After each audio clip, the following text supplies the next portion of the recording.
പ്രിയപ്പെട്ടവരെ, രാവിലെ തന്നെ ഒരു റിസർച്ച് വർക്കിൻ്റെ പുറകെയാണ്.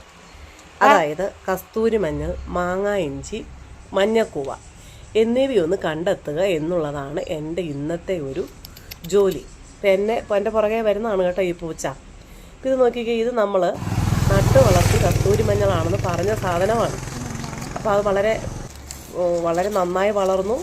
അതിൻ്റെ കിഴങ്ങുകളും വളരെ വലുതായിരുന്നു. പക്ഷേ അത് മുറിച്ച് കഴിഞ്ഞപ്പോൾ കണ്ടോ, ഇത് മഞ്ഞക്കൂവയാണെന്നാണ് എൻ്റെ ഒരു നിഗമനം. ഇനി ഇത് നമ്മുടെ പറമ്പിൽ തന്നെയുള്ള മഞ്ഞൾ പോലെ മറ്റൊരു ചെടിയാണ്. അതിൻ്റെ ഇലയ്ക്കൊരു ഷെയ്ഡുണ്ട്. അതിൽ നിന്ന് കിട്ടിയ കിഴങ്ങ് മുറിച്ച് വെച്ചിരിക്കുന്നതാണിത്. ഇതിൻ്റെ ഒരു മണം ഒരു മാങ്ങയുടെ മണമാണ്. ഇനി ഇത് നമ്മുടെ പറമ്പിൽ തന്നെയുള്ള മറ്റൊരു ചെടി. അതിൻ്റെ കിഴങ്ങ് മുറിച്ചിവിടെ വച്ചിരിക്കുന്നതാണ്. എനിക്ക് തോന്നുന്നു ഇതാണ് കസ്തൂരി മഞ്ഞൾ.